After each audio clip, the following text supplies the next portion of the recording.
Sir, ಈಗ ಶ್ರೀಕಾಂತ್ ಪೂಜಾರಿ ಬಂಧನ ವಿಚಾರ ಸಂಬಂಧಪಟ್ಟಂತೆ ಸಾಕಷ್ಟು ಅನುಮಾನಗಳು ವ್ಯಕ್ತವಾಗ್ತಾ ಇದ್ದಾವೆ ಸರ್. ಯಾಕಂದರೆ ಈ ಹಿಂದೆ 3 ಬಾರಿ ಠಾಣೆಗೆ ಅವ್ರನ್ನ ಕರೆಸಿ ಮುಚ್ಚಳಿಕೆ ಪತ್ರವನ್ನು ಬರೆಸ್ಕೊಂಡಿರ್ತಾರೆ. ಆವಾಗ ಯಾಕೆ ಬಂಧನ ಮಾಡಲಿಲ್ಲ ಅಂತಕ್ಕಂಥ ಪ್ರಶ್ನೆ ಇದೆ ಸರ್.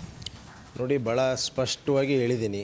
16 ಕ್ರಿಮಿನಲ್ ಕೇಸ್ನಲ್ಲಿದ್ದಂಥ ಒಬ್ಬ ರೌಡಿ ಶೀಟ್ರು ಮತ್ತು ಇದೊಂದೇ ಕೇಸನ್ನು ಪೊಲೀಸ್ ಸ್ಟೇಷನಲ್ಲಿ ತೊಗೊಂಡಿಲ್ಲ. ಸುಮಾರು 61 ಕೇಸು ಲಾಂಗ್ ಪೆಂಡಿಂಗ್ ಕೇಸಸ್ ಇದೆ, ಎಲ್ ಪಿ ಸಿ ಕೇಸಸ್.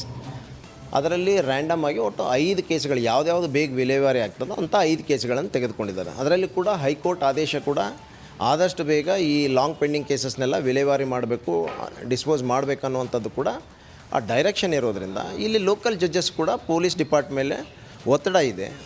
ಅದಕ್ಕೆ ಅನುಗುಣವಾಗಿ ಇವತ್ತು 5 ಕೇಸ್ಗಳನ್ನು ವಿಲೇವಾರಿ ಮಾಡುವಂಥ ಕೆಲಸ ಇವತ್ತು ಒಂದು ಒಳ್ಳೆ ಕೆಲಸ ಮಾಡಿದ್ದಾರೆ. ಕಡೆ ಅಧಿಕಾರಿಗಳು ಹೇಳ್ತಾ ಇರುವಂಥದ್ದು. ಅದೇ ರೀತಿ ತಮ್ಮ ಗೃಹ ಸಚಿವರೇ ಈ ಶ್ರೀಕಾಂತ್ ಪೂಜಾರಿ ಮೇಲೆ ಅಂದರೆ ಲಾಂಗ್ ಪೆಂಡಿಂಗ್ ಕೇಸ್ ಇತ್ತು, ತಲೆ ಮರೆಸ್ಕೊಂಡಿದ್ರು ಅಂತಕ್ಕಂಥ ಒಂದು ಹೇಳಿಕೆಗಳನ್ನು ಕೊಟ್ಟಿದ್ರು. ಆದರೆ ಕಳೆದ 2006ರಿಂದನೂ ಕೂಡ ಅವಾಗೇನು ಲಾಂಗ್ ಪೆಂಡಿಂಗ್ ಕೇಸ್ ದಾಖಲಾಗಿತ್ತು, ಆವಾಗಿಂದನೂ ಕೂಡ ಶ್ರೀಕಾಂತ್ ಪೂಜಾರಿ ಇಲ್ಲೇ ನೆಲೆಸಿದ್ರು. ಆದರೂ ಕೂಡ ತಲೆ ಮರೆಸ್ಕೊಂಡಿರುವಂಥ ಕಾರಣವನ್ನು ನೀಡಿ ಈಗ ಬಂಧನ ಮಾಡುವಂಥ ಅವಶ್ಯಕತೆ ಏನಿತ್ತು ಅಂತಕ್ಕಂಥ ಪ್ರಶ್ನೆ ಎದುರಾಗ್ತಾ ಇದೆ ಸರ್. ನೋಡಿ, ಯಾವಾಗ ಲಾಂಗ್ ಪೆಂಡಿಂಗ್ ಕೇಸಸ್ ಯಾವಾಗ ಆಗಿರ್ತದ, ಬೇರೆ ಭಾಳಷ್ಟು ಜನರು ಅದರಲ್ಲಿ ಹೊರಗಡೆ ಖುಲಾಸೆ ಆಗಿದೆ. ಕೆಲವು ಕೇಸ್ಗಳೆಲ್ಲ ಸುಮಾರು 16 ಜನರಲ್ಲಿ ಸುಮಾರು 5 ಕೇಸ್ಗಳೆಲ್ಲ ಕೂಡ ಖುಲಾಸೆ ಆಗಿದೆ. ಈಗ 8 ಕೇಸ್ ಖುಲಾಸೆ ಆಗಿದೆ. ಇವ್ರ ಕಾರಣ ಇದಕ್ಕಾಗಿಲ್ಲ, ಯಾಕೆ ಈ ಕೇಸು LPC ಆಗಿದೆ ಅಂತಂದರೆ ಇವರೆಲ್ಲ ತಲೆ ಮರೆಸ್ಕೊಂಡವರು. ಆಮೇಲೆ ಮುಂದೆ ಮತ್ತೆ ಇವರು ಮೇಲಿಂದ ಮೇಲೆ ಸ್ಟೇಷನ್ ಮೇಲೆ ಕೆಲವು ಅಪರಾಧಗಳಾಗಿರೋದ್ರಿಂದ ಇವ್ರನ್ನ ಕರೆದು 3 ಬಾರಿ ಮುಚ್ಚಳಿಕೆ ಪತ್ರವನ್ನು ಬರೆಸ್ಕೊಂಡಿದ್ದು ಕೂಡ ನಿಜ. ಆ ಸಂದರ್ಭದಲ್ಲಿ ಹೊಸ ಸ್ಟೇಷನ್ನಲ್ಲಿ ಬೇರೆ ಇನ್ಸ್ಪೆಕ್ಟರ್ಗಳು ಬಂದಿರ್ತಾರೆ, ಸುಮಾರು LPC ಕೇಸ್ಗಳಿರ್ತವೆ.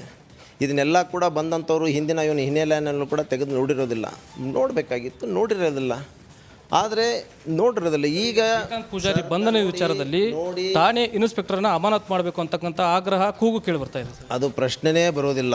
ಒಬ್ಬ ಒಳ್ಳೆಯ ದಕ್ಷ ಅಧಿಕಾರಿ ಬಂದ ಕೆಲವೇ ದಿನಗಳಲ್ಲಿ ಈ ಗುಂಡಾಯಿಸಮ್ ಅವರಿಗೆ ಒಂದು ತಕ್ಕ ಪಾಠ ಕಲಿಸಲಿಕ್ಕೆ ಅದನ್ನು ಒಂದು ಶೂಟ್ ಮಾಡೋದ್ರ ಮೂಲಕ ಬಹುಶಃ ಎಲ್ಲ ಒಂದು ಥರ ನಡಕನ್ನು ಉಂಟು ಮಾಡಿದಂಥ, ಹುಬ್ಬಳ್ಳಿ ಧಾರವಾಡದಲ್ಲಿ ನಡಕನ್ನು ಉಂಟು ಮಾಡಿದಂಥ ಒಬ್ಬ ದಕ್ಷ ಅಧಿಕಾರಿ.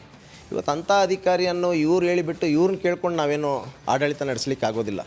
ಇವತ್ತು ಒಬ್ಬ ಕ್ರಿಮಿನಲ್ನ ಪ್ರೊಟೆಕ್ಟ್ ಮಾಡಬೇಕು, ಒಂದು ರೌಡಿ ಶೀಟರ್ನ ಪ್ರೊಟೆಕ್ಟ್ ಮಾಡಬೇಕನ್ನುವಂಥದ್ದು ಅವರ ಒಂದು ವಿನಂತಿನೆಲ್ಲ ನಾವು ಕೇಳಿಕೊಂಡು ಅಧಿಕಾರ ಮಾಡಲಿಕ್ಕೆ ಆಗೋದಿಲ್ಲ. ಖಂಡಿತವಾಗಿ ಕೂಡ ಅವ್ರನ್ನ ಯಾವುದೂ ಲಾಂಗ್ ಸ್ಟ್ಯಾಂಡಿಂಗ್ ಯಾವುದೂ ಅವ್ರಿಗೆ ರಜೆನೂ ಕಳಿಸಿಲ್ಲ.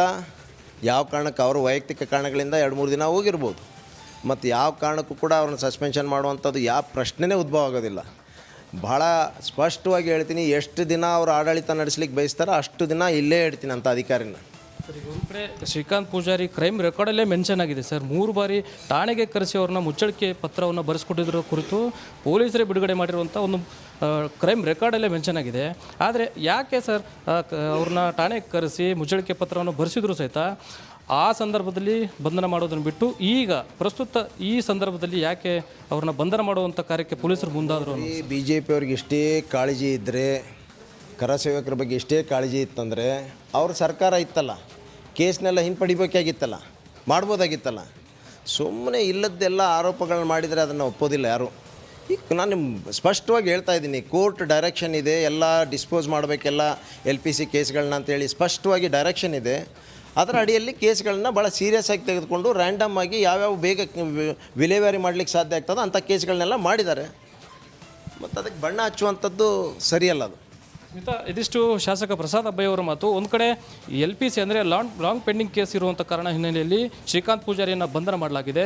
ಅದರ ಜೊತೆಗೆ ಈಗಾಗಲೇ BJP ಕಾರ್ಯಕರ್ತರಿಂದಿರ್ಬೋದು, BJP ನಾಯಕರಿಂದಿರ್ಬೋದು ಸಾಕಷ್ಟು ಒಂದು ಈ ಠಾಣೆಯ ಪೊಲೀಸ್ ಅಧಿಕಾರಿ MM ತಹಶೀಲ್ದಾರ್ ಅವ್ರನ್ನ ಅಮಾನತು ಮಾಡಬೇಕು ಅಂತಕ್ಕಂಥ ಏನು ಆಗ್ರಹ ಕೇಳಿ ಬರ್ತಾ ಇದೆ. ಯಾವುದೇ ಕಾರಣಕ್ಕೂ ಆ ಅಧಿಕಾರಿಯನ್ನು ಅಮಾನತು ಮಾಡೋದಿಲ್ಲ ಅಂತಕ್ಕಂಥ ಮಾತನ್ನು ಶಾಸಕ ಪ್ರಸಾದ್ ಅಬ್ಬಯ್ಯ ಅವರು ಹೇಳ್ತಾ ಇರುವಂಥದ್ದು. ಸ್ಮಿತಾ, ರೈಟ್, ಧನ್ಯವಾದ ಪ್ರಕಾಶ್.